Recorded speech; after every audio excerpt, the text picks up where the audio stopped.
As a communist soldier at a very young age, we were ordered to kill all the birds in China because the birds will eat the crops and human beings will have less to eat.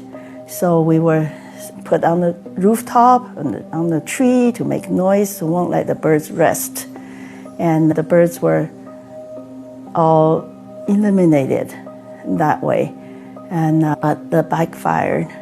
In the coming season, the insects, especially locusts, just all over China and destroyed all the crops. And 3 years of famine. And of course, the government called it natural disaster, but it was totally man-made disaster because of the decision to kill all the birds. What a disaster. So you were immersed in the failures of central planning from day one. Yes.